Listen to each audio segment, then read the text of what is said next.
The Grand Judgment Hall of the Galactic Council stretched impossibly high, its transparent crystalline walls revealing the void of space beyond. Thousands of alien representatives from across the galaxy filled the tiered seating that curved around the central platform, where Ambassador Marcus Reynolds stood alone, seemingly small and vulnerable. Yet Marcus showed no fear. His posture remained straight, shoulders squared, as he gazed up at the 7 arbiters, massive, tentacled beings whose translucent skin pulsed with bioluminescent patterns that betrayed their agitation. You summon us here, after centuries of isolation, to lodge a formal grievance. The lead arbiter, Zolothal, vibrated with indignation, her voice resonating through the chamber.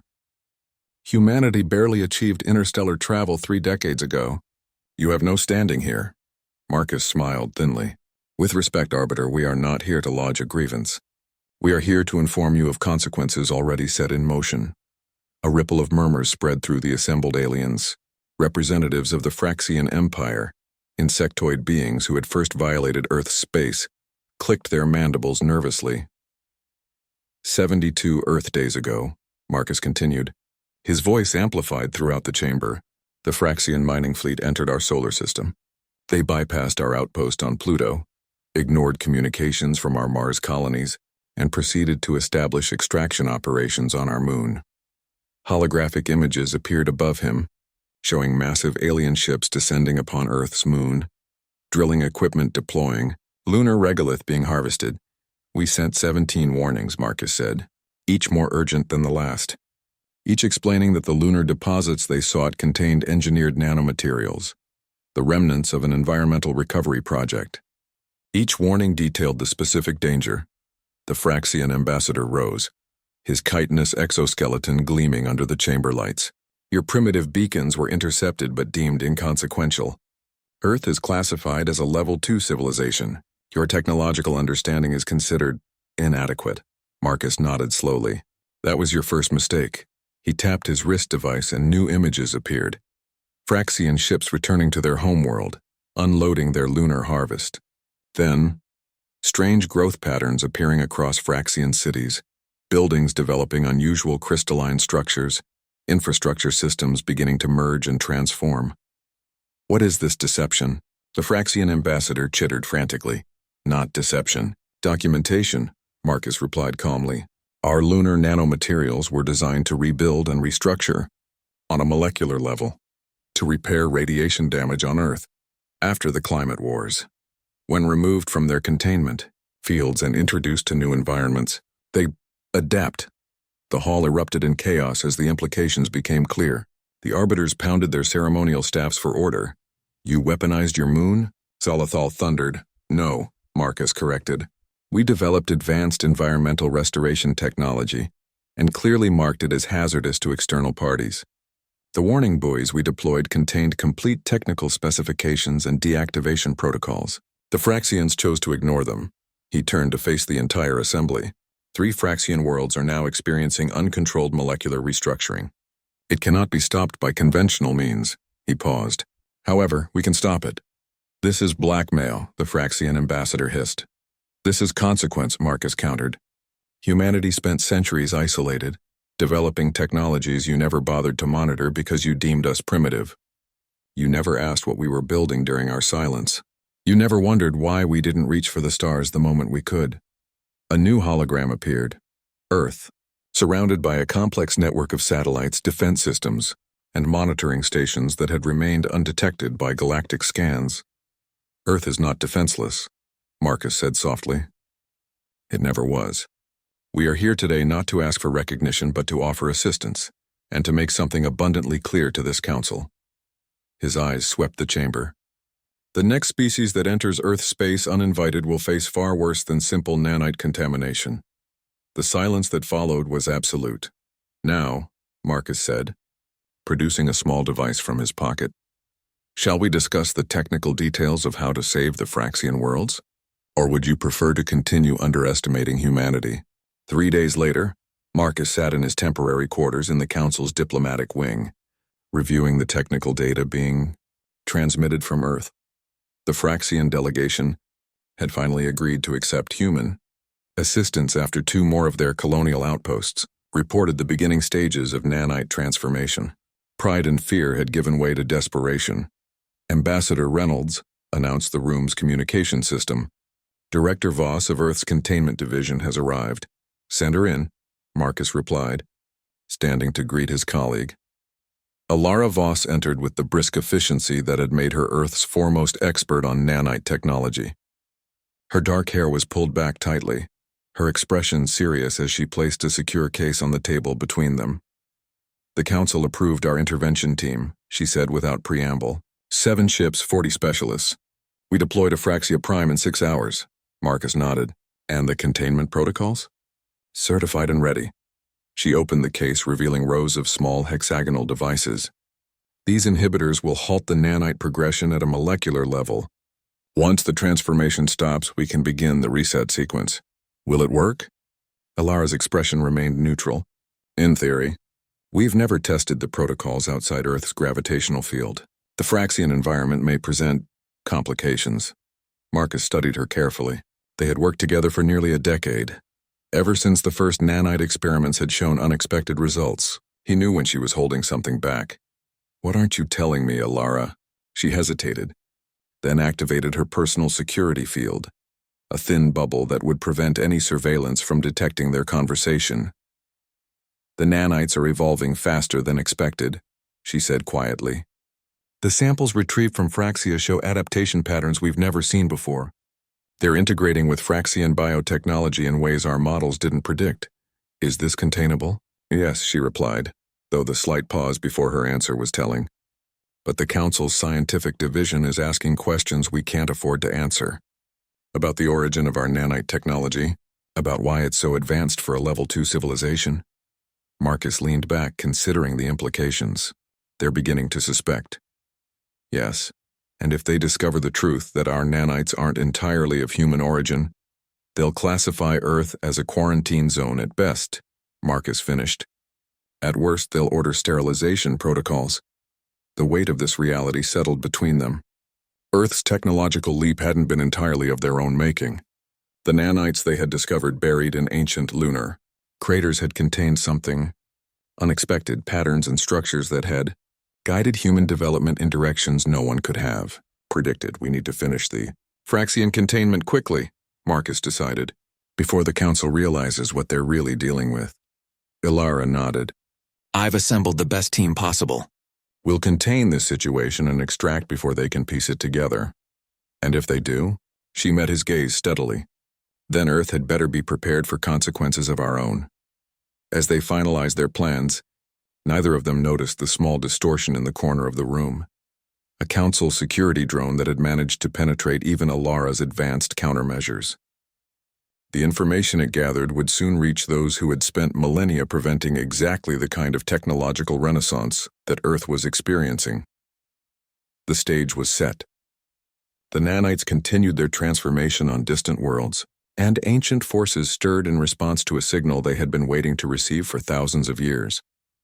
Humanity had announced its presence to the galaxy by demonstrating power no young species should possess. Now they would learn that some warnings went both ways, and some consequences were beyond even their advanced comprehension. 2 months after the dramatic confrontation at the Galactic Council, Director Alara Voss stood in the observation deck of the UES Prometheus, watching the transformation of Phraxia Prime through specialized filters. What had once been gleaming hive cities now resembled strange crystalline forests, with structures that seemed to breathe and pulse with an internal rhythm. It's beautiful, in a terrifying way, remarked Admiral Tenzin Norgay, the military commander of the humanitarian mission. His weathered face remained impassive, but his eyes betrayed fascination. Beauty is irrelevant, Alara replied. What matters is containing it before it spreads to the neighboring systems. The Prometheus led a fleet of 7 Earth vessels, the first official human delegation to enter deep galactic territory. Their ships were smaller than the massive cruisers of established galactic powers, but their sleek, obsidian hulls and unusual propulsion systems had drawn curious stares at every checkpoint. Ambassador Reynolds is hailing from the surface, announced Lieutenant Kira Okafor, the communications specialist. The Phraxian High Command has finally agreed to the containment protocol. About time, Alara muttered. They've lost 3 worlds while debating whether to trust us. The view screen activated, showing Marcus Reynolds standing amid a group of agitated Fraxian officials. The chamber around them was partially transformed, with walls that occasionally rippled and shifted. Director Voss. Marcus greeted her. The Fraxian consensus has officially accepted our assistance under the observation of Galactic Council representatives. We're cleared to begin Phase 1. Ilara nodded. We'll deploy the inhibitor satellites immediately. Have they evacuated the compromised sectors? Partially, Marcus replied, his expression grim. They're having trouble convincing some hive clusters to abandon their ancestral grounds. Cultural significance. Cultural significance won't matter when those grounds become part of a sentient architecture that doesn't recognize their existence, Ilara said sharply. The nanites are approaching critical integration mass. Once that happens— I know, Marcus interrupted. We're working on it.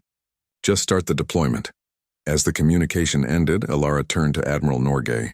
Launch the inhibitors. Full coverage pattern is planned. The Admiral gave the order, and across the Prometheus, crew members moved with practiced efficiency. Outside, the ship's massive cargo bays opened, releasing thousands of small hexagonal devices that scattered into precise formation around the planet. Inhibitors deployed, reported Commander Jackson Reed from Tactical. Establishing containment field in 3, 2, 1. A shimmering barrier became visible in the planet's atmosphere as the inhibitors activated, creating a networked field designed to halt the nanite progression at a molecular level.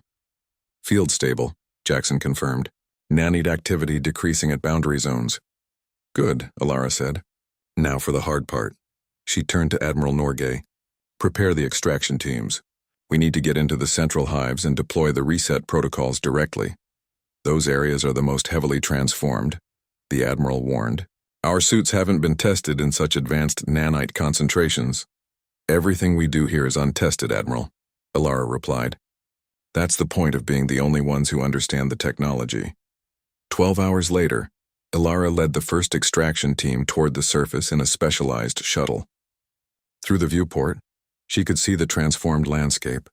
Once geometric Fraxian architecture now flowing like frozen liquid, buildings connected by impossible bridges and structures that defied conventional engineering.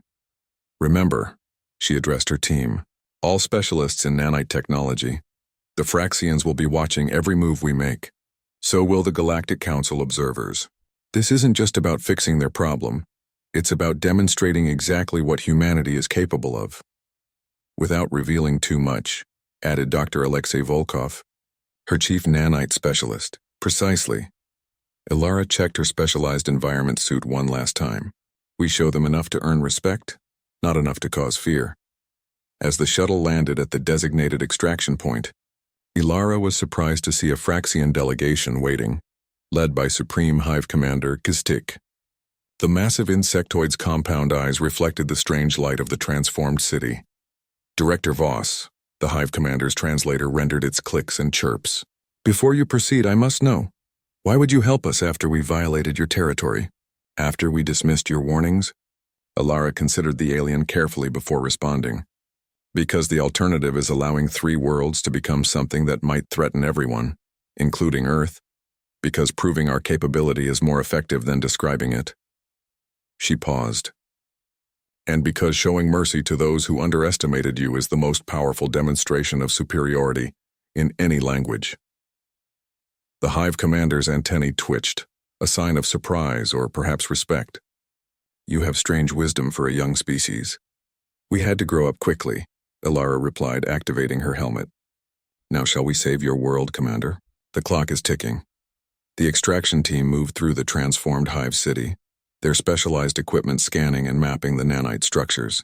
What had once been living quarters, communal chambers, and industrial centers had become something entirely different. An integrated system that seemed to be developing its own intelligence.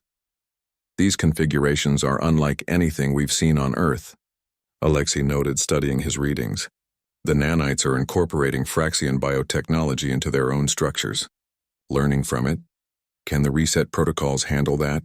Ilara asked. In theory, but we'll need to adjust the resonance frequencies to account for the alien elements as they approach the central nexus of the transformation, a massive chamber that had once been the Fraxian ruling council's Meeting hall, they were stopped by an unexpected barrier.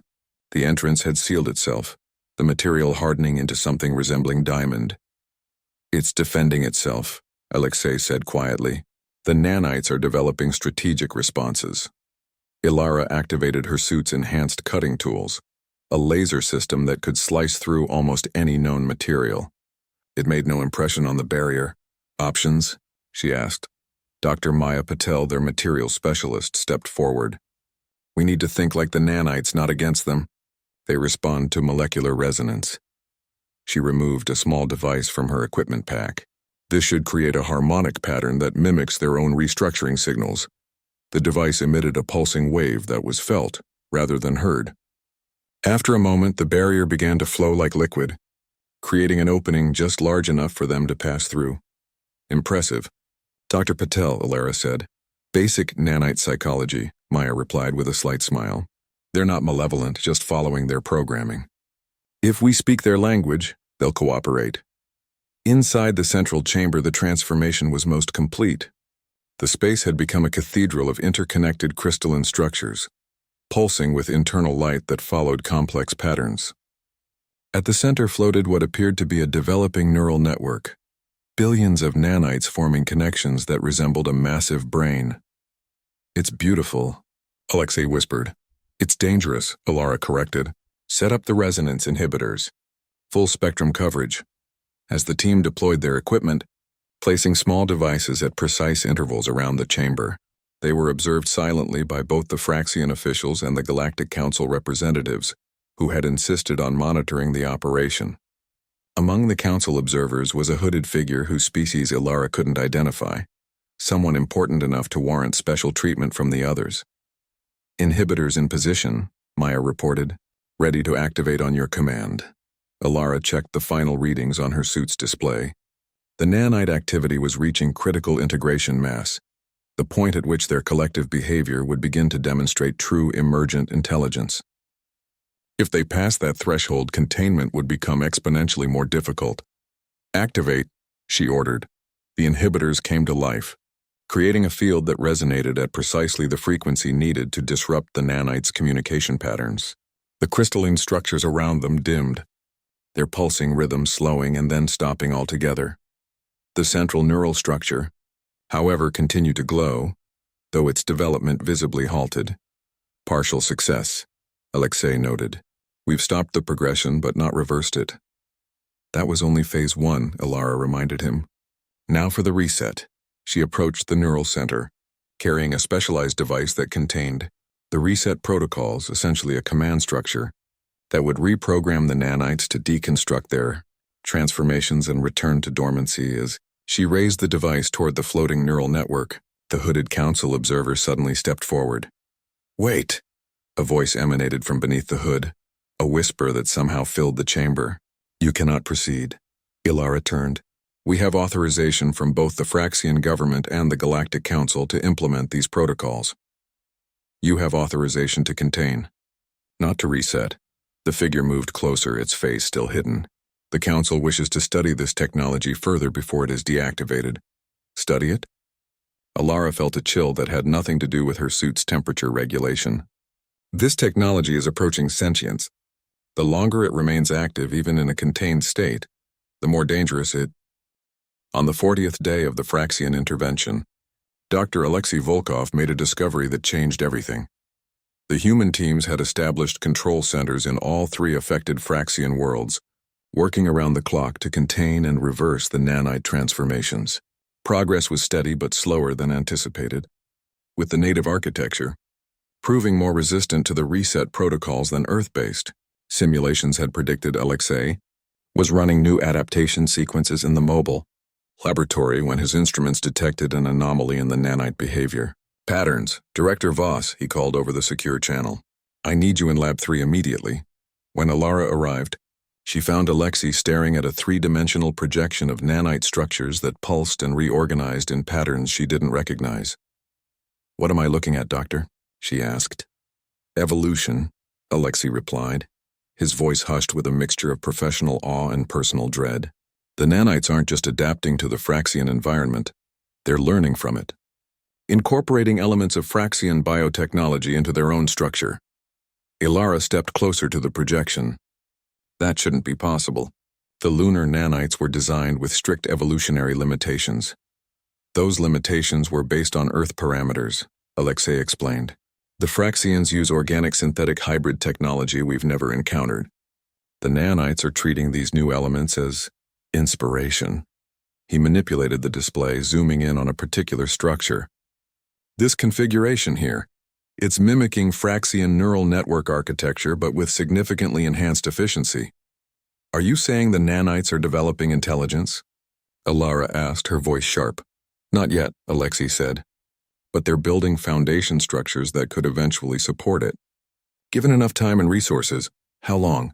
At current progression rates, perhaps 3 months before we see the first signs of coordinated behavior that could be classified as rudimentary consciousness. Ilara's mind raced through the implications. The nanites on Earth's moon had been safely contained, their development strictly controlled. But here, in an alien environment rich with new technological influences, we need to modify the containment strategy, she decided. Accelerate the extraction protocols even if it means more collateral damage to Fraxian infrastructure. The council representatives won't like that, Alexei warned. They're already filing daily reports on our methods. I don't care what they like, Ilara replied. If those nanites achieve collective intelligence in a hostile environment, we could be facing something far worse than transformed buildings. She activated her communicator. Admiral Norgay, assemble the team leads for an emergency briefing in 30 minutes. And contact Ambassador Reynolds. We need to prepare the Fraxian leadership for a more aggressive approach. The meeting that followed was tense. The human specialists gathered around a secure conference table in the heart of the Prometheus while holographic projections of the field teams appeared in designated spaces. The situation has evolved, Ilara announced without preamble. Dr. Volkov has discovered potential neural development in the nanite colonies. We're implementing emergency protocol Theta, effective immediately. There was a moment of stunned silence before Commander Jackson Reed spoke. Theta requires complete energy isolation of affected areas. We'd be cutting off life support to millions of Fraxians still in the transformation zones. They were supposed to evacuate weeks ago, Ilara countered. We've given them every opportunity. Some couldn't leave, argued Dr. Maya Patel, their xenobiologist. The hive structures are literally part of their life cycle. Certain castes physically cannot survive relocation. Ilara's expression hardened. I understand the ethical concerns. But if these nanites achieve sentience with their current programming parameters, they won't distinguish between Fraxian biology and technology. They'll consider both as resources for further expansion. The door to the conference room slid open, and Marcus Reynolds entered, his diplomatic attire disheveled from what appeared to be a hasty journey. Before we implement anything drastic, he said, there's something you all need to know. He placed a data crystal on the table.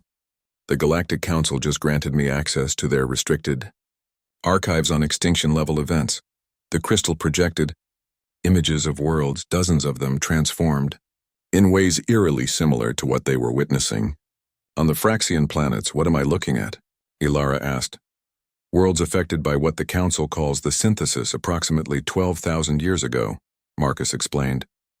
A technological plague that transformed 17 civilizations before it was contained. He manipulated the projection to focus on one particular world, a gas giant with unusual, solid structures orbiting it in complex patterns.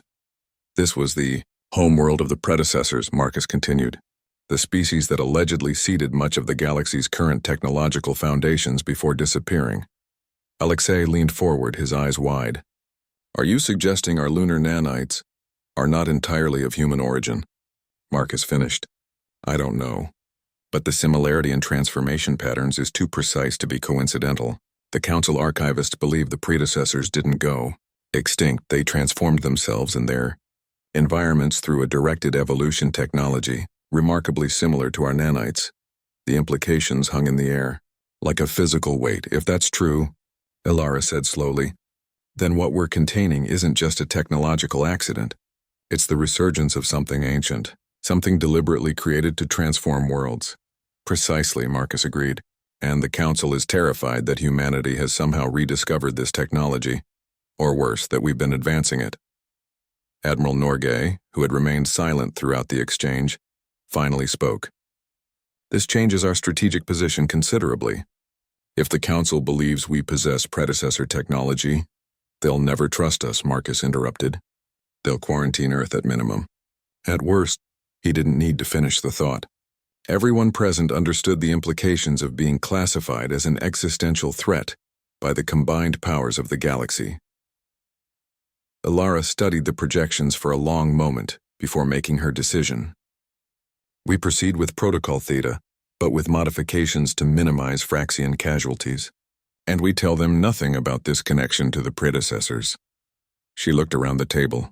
As far as the galaxy is concerned, this was an unfortunate accident with our environmental technology, nothing more. And if they discover the truth? Dr. Patel asked. They won't, Ilara replied with absolute conviction. Because we're going to make certain these nanites never complete their evolutionary path. Whatever they were programmed to become ends here. Meanwhile, in a secure chamber aboard the Council observation vessel Impartial Judgment, 3 figures reviewed their own findings away from human eyes. The patterns are unmistakable, said Thray, a gelatinous being who served as the Council's chief scientific observer. His translucent body pulsed with nervous energy as he manipulated the holographic display. These are not merely similar to predecessor technology. They are predecessor technology, modified and adapted. Magistrate Oln, a tall, avian being who represented the Council's judicial branch, clicked her beak in agitation. That is impossible. All predecessor artifacts were quarantined millennia ago. Earth has been isolated until recently. How could they possess such technology? The third figure, shrouded in a hooded robe that concealed all features, spoke in a whisper that nonetheless filled the chamber. There is an explanation the Council has long feared. The continuity protocol. Both officials turned to the hooded figure, a representative of the ancient Nemazani collective, an order dedicated to preserving the true history of the galaxy. You cannot be serious, Oln protested. That is merely a theoretical concept. The idea that the predecessors encoded their return into developing civilizations is supported by centuries of observational data, the hooded figure interrupted. Certain species show statistically impossible advancement curves in specific technological domains. Humans developed quantum mechanics, consciousness transfer, and molecular engineering in rapid succession despite having none of the foundational sciences a mere 3 centuries ago. Threx's body rippled with concern. If humans are unwitting vessels for predecessor return, they must be contained immediately. Before the transformation spreads, we cannot act without absolute proof, cautioned Oln. A preemptive strike against Earth would unify the independent systems against Council authority. Then we must obtain proof, the hooded figure said. While their primary specialists are occupied here with the Fraxian crisis, you suggest an unauthorized mission to Earth? Oln's feathers bristled. I suggest a necessary security measure, a small specialized team to investigate their lunar containment facility, where this technology was allegedly discovered. And if they detect the intrusion? Asked Oln. Then we will have confirmation of their advanced defensive capabilities, the hooded figure replied. Either way, the Council will have the information it requires to act. As the Council officials made their plans, Ilara Voss oversaw the implementation of Protocol Theta across the affected Fraxian zones. Energy isolation fields were established, cutting off the nanite structures from external power sources. Reset protocols were deployed at key junctions, targeting the emergent. They're lying to us, Council Observer Threx declared, his gelatinous form pulsating with agitation. The private chamber aboard the Council vessel Impartial Judgment was secure from human surveillance, allowing the diverse group of officials to speak freely. You have evidence of this? Asked Magistrate Oln, a tall avian being who represented the Council's judicial branch. Nothing concrete, admitted Threx, but their containment methods are too perfect, too precise. They understand this technology far better than should be possible for a species with their development timeline. The third figure in the room, a hooded representative of the ancient Nemazani collective, spoke in a whisper that nonetheless filled the chamber. The archives confirm that the transformation patterns match predecessor technology, with 97.8% certainty. Magistrate Oln's feathers bristled. That technology has been quarantined for 12 millennia. How could humans, isolated on a single planet until recently, have access to it? Perhaps they are not as isolated as we believed, suggested Threx. There are gaps in our surveillance records of Earth during their global conflicts, periods where our monitoring stations were compromised. You suggest predecessor intervention? The magistrate sounded skeptical. I suggest we cannot rule it out, Thrax replied. And if humans possess even fragments of predecessor knowledge, they represent a potential existential threat to galactic stability. The hooded figure moved closer. There is another possibility, one the Council has long feared. A slender limb emerged from the robes, activating a secure projection. The continuity protocol. The other two officials fell silent, their attention fixed on the ancient symbols that appeared in the air between them. That is merely a theory, Olin finally said, though her voice lacked conviction. The idea that the predecessors encoded their return into the fabric of developing civilizations is supported by statistical anomalies and technological development patterns across multiple species, the hooded figure finished. Humans developed quantum computing, nanite engineering, and consciousness transfer technologies in rapid succession, despite having none of the foundational sciences a mere 3 centuries ago. Threx's form rippled. If they are unwitting vessels for predecessor return, they must be contained immediately. Before the transformation spreads beyond the Fraxian worlds, we cannot act without evidence, cautioned Oln. A preemptive strike against Earth would unify the independent systems against Council authority. The political consequences will pale in comparison to the emergence of a new synthesis, interrupted Thrax. We must send a specialized team to Earth now, while their primary specialists are occupied here. And if they detect our intrusion? Asked Oln. The hooded figure's whisper grew softer. Then we must ensure they do not detect it. Meanwhile, deep within the transformed heart of the Fraxian capital hive, Ilara Voss and her team had established their central command in what had once been the hive commander's strategic chamber.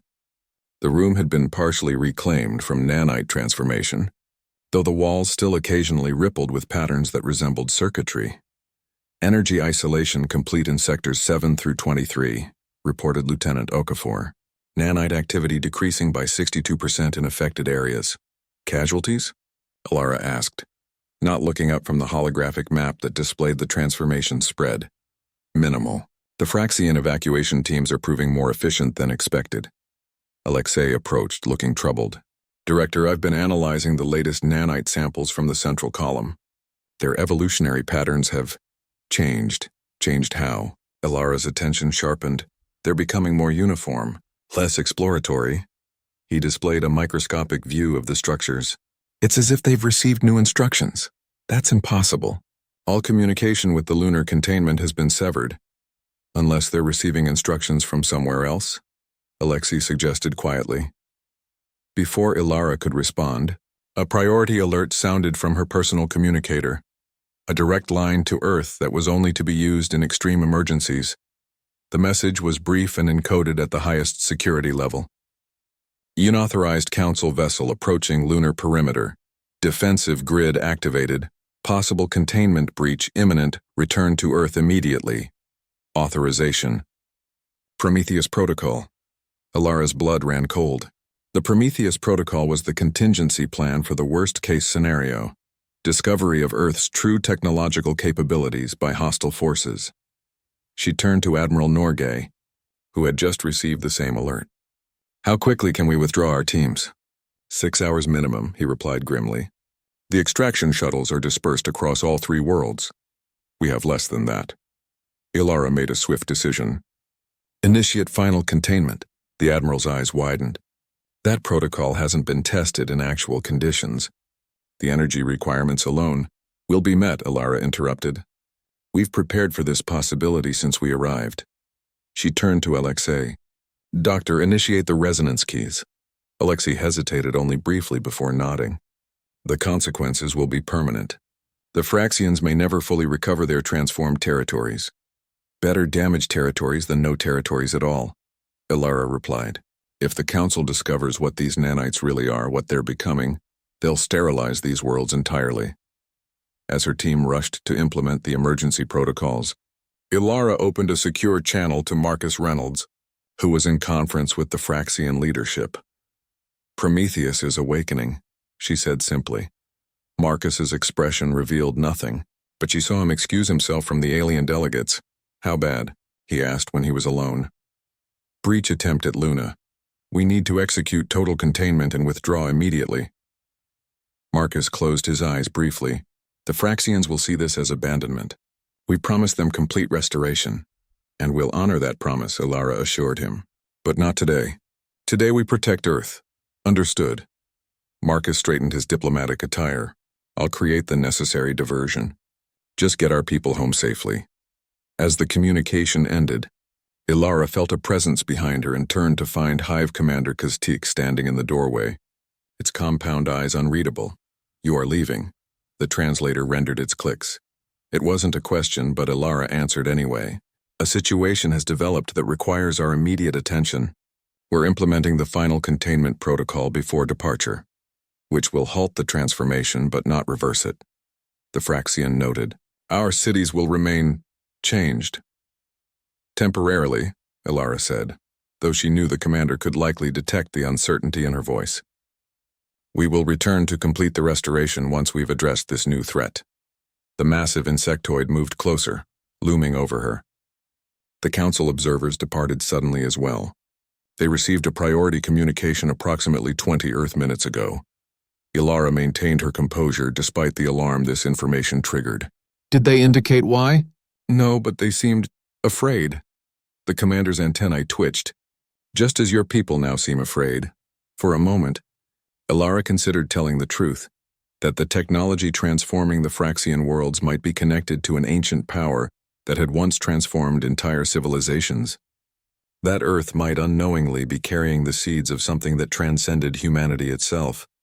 Instead, she said, "The situation is complex, Commander, but I give you my word that we will not abandon the Fraxian people to this fate."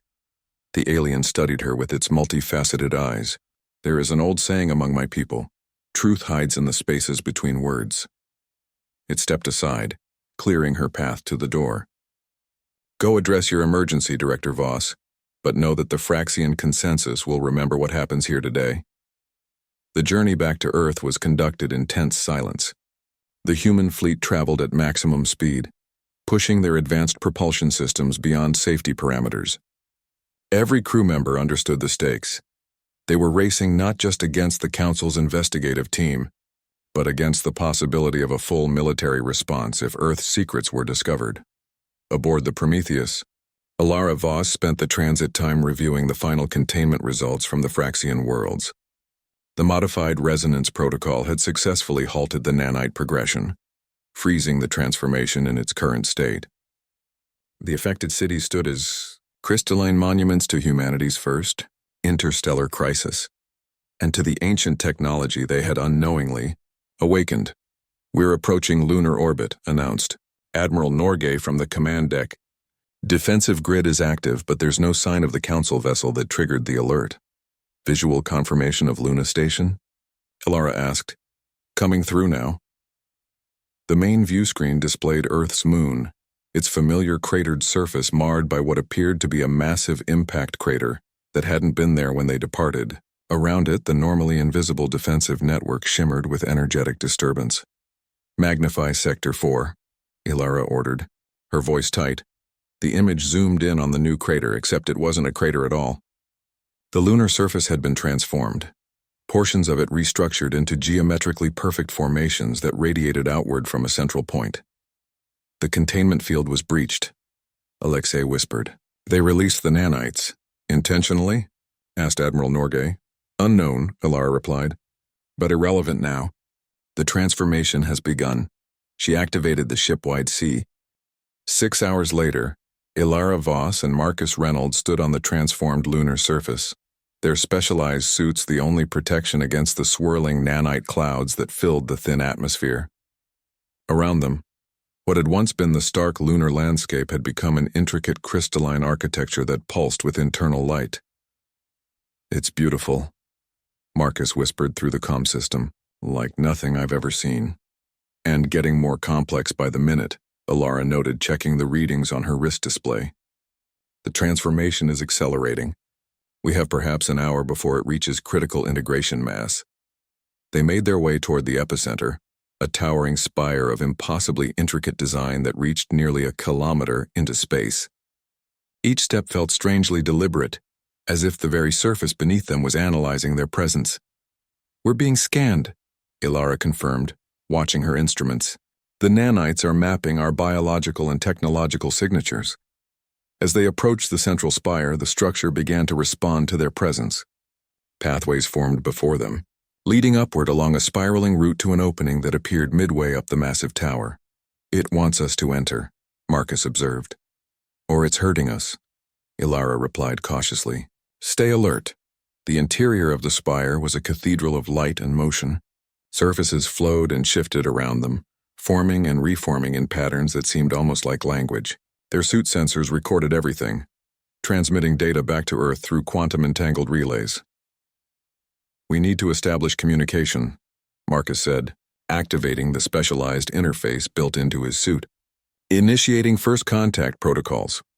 The suit projected a series of mathematical sequences, universal constants that any advanced intelligence should recognize. The surrounding structures pulsed in response, the patterns shifting to mirror and then elaborate upon the sequences. "It's working," Marcus breathed. "It's responding to—" He was cut off as the floor beneath them suddenly liquefied, dropping them into a chamber deep within the spire. As they regained their footing, the liquid surface solidified again, trapping them in a perfect sphere of translucent material. "Defensive posture," Alara ordered, reaching for the emergency beacon on her suit.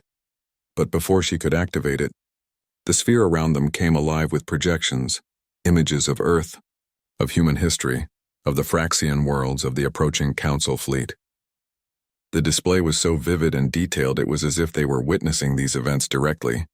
Then the images shifted, showing civilizations they didn't recognize, species that must have existed thousands or millions of years ago. They watched as these civilizations developed, reached technological thresholds, and then transformed in ways eerily similar to what was happening on Luna. "It's showing us the pattern," Marcus realized, "the predecessor selection process across time." The final images were the most disturbing, countless worlds sterilized by Council forces, promising civilizations eradicated before they could reach the transformation threshold. As the projections faded, the sphere around them began to resonate with a harmonic frequency that penetrated their suits, vibrating directly through their bodies. And with that vibration came understanding, not in words, but in concepts that formed directly in their minds. "We are the continuity. We are the bridge between what is and what could be your species has reached the threshold you must choose." Alara struggled to form words, as the alien consciousness interfaced directly with her mind. "Choose what?" The response came not as words but as a vision, humanity evolving beyond physical form, joining a vast network of transcended consciousnesses that spanned the galaxy. Individual identity preserved but enhanced by connection to something greater, ascension or extinction. The Council approaches. They fear what they cannot control. They have prevented countless species from joining us. They maintain stagnation to preserve their authority. Marcus managed to respond, despite the overwhelming mental contact. "And if we choose ascension? What happens to Earth, to humanity?" Another vision formed. Earth transformed but not destroyed. Humanity evolving into something that could exist in both physical and transcended states. A gradual transition rather than an abrupt end. "How do we know this isn't deception?" Alara challenged. "The Council believes you're a threat to all life."